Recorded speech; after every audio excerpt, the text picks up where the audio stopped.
So, Kani, a warm welcome to you on filmeshilmy.com and heartiest congratulations on All We Imagine Is Light, premiering here at the BFI London Film Festival, and it's also gearing up for general release soon. I mean, this film has literally had it won the Grand Prix. It was one of the first Indian films to win that as well. So, I mean, such big milestones. How does it feel to kind of look back at those achievements whilst you're here in London? It wasn't...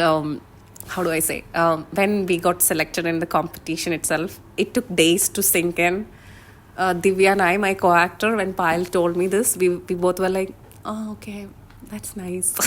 We kind of reacted like this because we were not very sure what it really meant. For some time, we were in shock probably. So to win Grand Prix was definitely not something I wasn't even expecting it or anything. At that moment, it was like really overwhelming, and I was very happy for the whole crew for the film, because it was for the film and it meant for everyone who worked behind it and for Payal, of course. But also it had a continuous feeling. I kind of felt like it meant for all these independent film directors or female directors. It made me think of when Payal came to me with the script, it was like 8 years ago or something, and then it took this long time for her to make it finally, and it made me remind of all those directors waiting like that and to be able to make their film finally.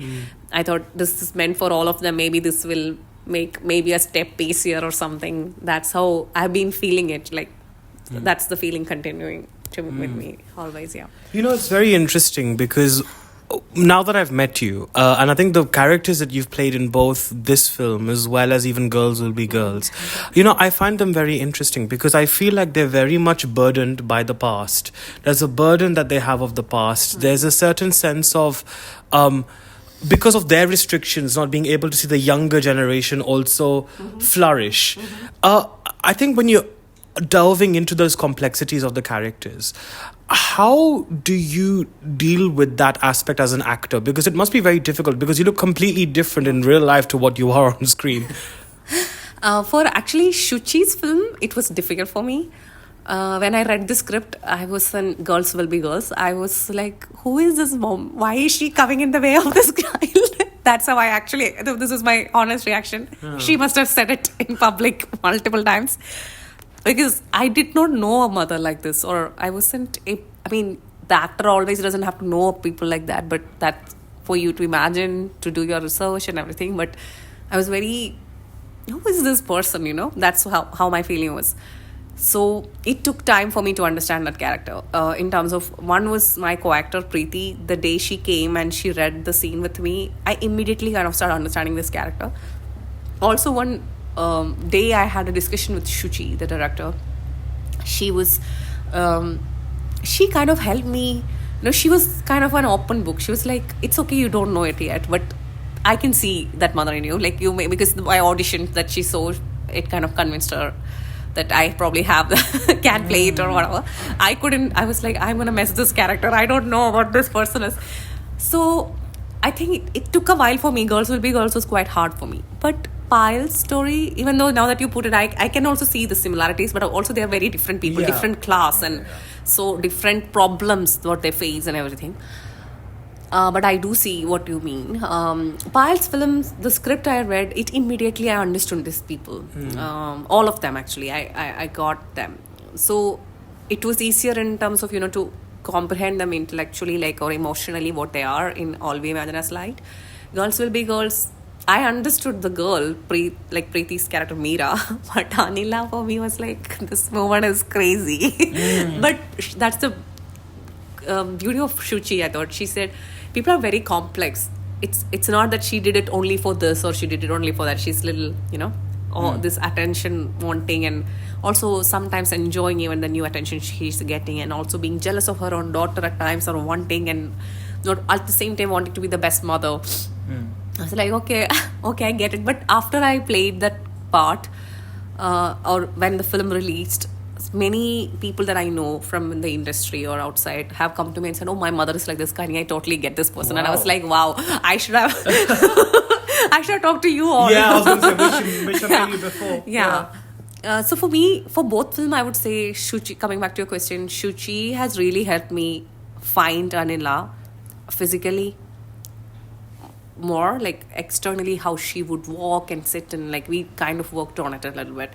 And I have put on a little more weight for that. I have put extra fittings on my body, like a little, all these things we've done for that part, which helped me a lot actually. And then the way Preeti was interpreting Meera was also helping me to kind of understand what it means to be Anila also. So these two things really helped me. It's never, I don't think actors do about like I did it on my own. It's all of this thing helping together, costumes and everything. Even costumes for Anila, I felt even the costume that she wore, I was like, it all helps you a lot, you know.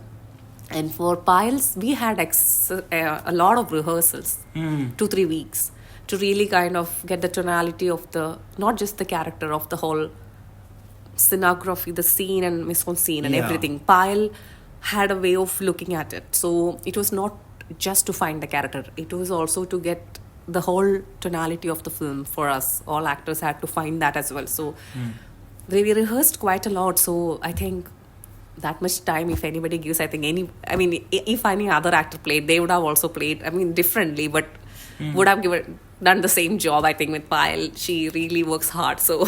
Sure. Yeah. And I think it's been a great year for Malayalam language films also. Like, we've had Manjumal Boys, which did really well, Adu Jeevitam, Brahma Yugam. I think this also is very special because it's very rare since you've seen a story told through the lens of Malayali nurses in Mumbai, which was very different. I think for you, when you are sort of playing someone who is very compassionate, I've not seen all of your films, but I know from, Kerala Cafe, that was a really big breakthrough for you.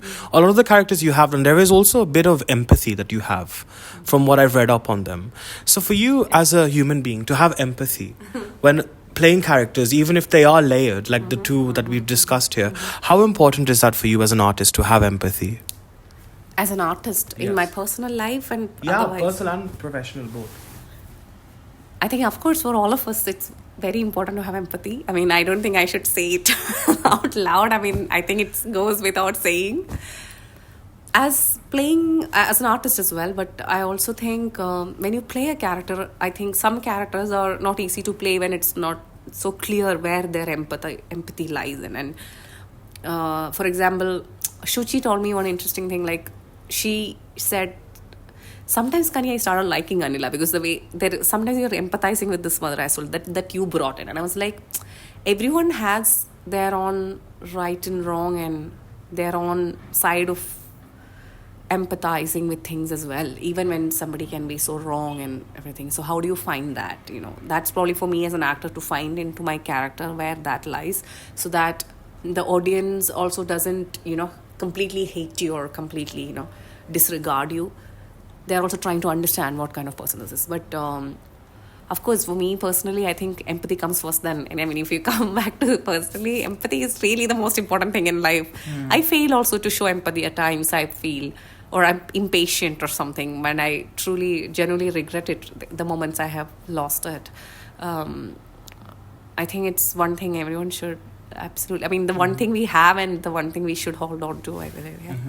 Now, I'm going to go back to what you talked about, the rehearsal side that you had for All We Imagine Is Light. Obviously, I spoke with Pyle and I appreciated so much the technical aspects that went into the color grading, the blue colors that were there predominantly, then it goes into the white.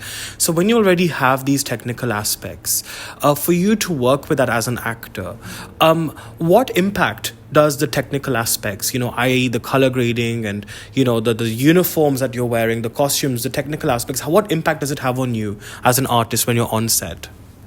See, when you're on set, you're not seeing grading. You don't know the graded image. You don't even know how it will be edited. You don't know any of that. The costume and the set design can give an influence of a feeling, because these colors are there and the light is reflecting on those. And like, if we have a pleasant day, how we feel, and if you have a certain different lighting on a day, and how do we feel, and how the character is intended to feel from the script, that you have information. But what is the whole film feels like? You have a lot of information that will help you with. I don't think you are just completely free in interpreting it completely something else. I mean, some authors can give you that kind of freedom, but it's not always there.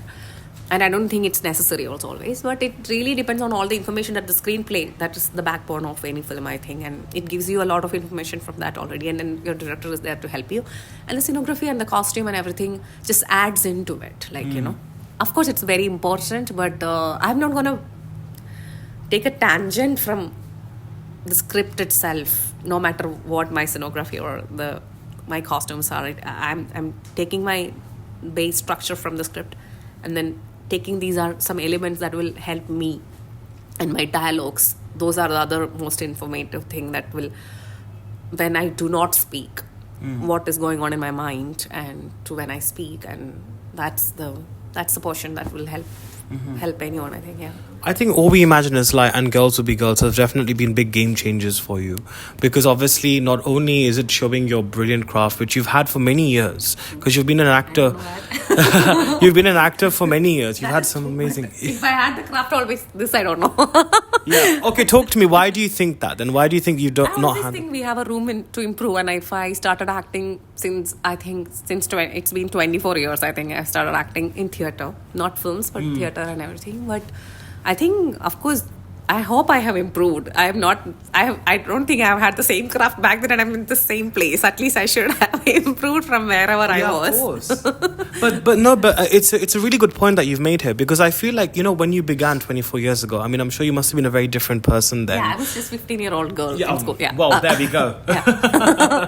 Completely different person then. But, you know, I feel like, you know, acting also, it requires a certain element of innocence, naivety, as well as experience. You know, you need to have both those aspects, you know, in order to kind of really flourish and step into different roles. So what would you say has been your biggest growth in these last 24 years as a person? What would you say has been a big change in yourself that you've noticed? So I happen to be an actor, so I did not have passion for acting so much in the first 10, 12 years. It took a long time for me to start liking this. So that itself was a big step, because you should really like this to really get that improvement, you know. So that's one change that I think is helping me better my craft in the last few years than any other time. Because before I was like, maybe this is a hobby, I don't know, sometimes I don't know if this is what it is, or things like this. Otherwise, as a person, I think we all are going through such big changes in the last 24 years, even technologically, in every way. I can't really fathom the whole thing. It's like too much and too overwhelming to really look at the last 20 years in all of our life, I feel. So that may have done a lot of things. But for me, my teachers, like where I went to study theatre, and I studied in Paris, and even back in Kerala, there is this form called Kudiyatam, and they teach Venuji. It's my friend's father. She's also a great performer. He has given me classes to improve my craft and everything. And then Adi Shakti. There are places that I rely upon, and to kind of have some kind of practice on a day-to-day basis, or if not on a day-to-day basis, at least once a month, to keep up some kind of rigorous practice for my craft. That has helped me. Watching really amazing performances will help you, and then all that. And at the same time, also to be just there knowing nothing also helps. Like the idea of you know what you know, and then you know nothing. That just to be being aware of that, I think that helps me. But I mean, look, you know, you've been surrounded by Malayalam cinema for many years. And you've worked in that cinema as well. You've also done a few Tamil and Telugu films as well, if I'm not mistaken. But I think the beauty of Malayalam for me is its diversity in terms of the genres. There's literally no barriers at all. And I absolutely. And like I mentioned the titles earlier, I mean, that just goes to show the diversity this year. So for you, how has that influence, you know, helped you as an actor flourish as well? Because obviously you're exposed to so many genres from the onset. It's not just me. I think it's helping all of us in Kerala, because it's not just happening now. Kerala always had a great script writers and really amazing directors, even in the 80s and 90s, not subtitled or remastered for the world to watch, but we grew up in such good art and literature, cinema culture already. So I think that privilege is on us, on Kerala people for sure. And you're right, like there is one thing, even if I was not an actor, as an audience, as a viewer, the one thing I want is that diversity in cinema culture and art, like having different kind of voices and different kind of aesthetics. That's the beauty, unless than the other way, like where people are repeating one kind of a formula or one kind of aesthetics.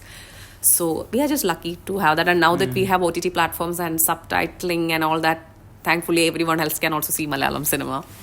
But I think, yes, I am coming from Kerala and Malayalam is I still think in Malayalam and it is my primary language. But I also think we live in a time where we have access to the whole world in terms of what all form of art that's happening around, and than any other time. Like back then you need to travel to England or somewhere in Europe or anywhere else to be able to see a street performance, for example. And now you have access to such things on YouTube or wherever you can.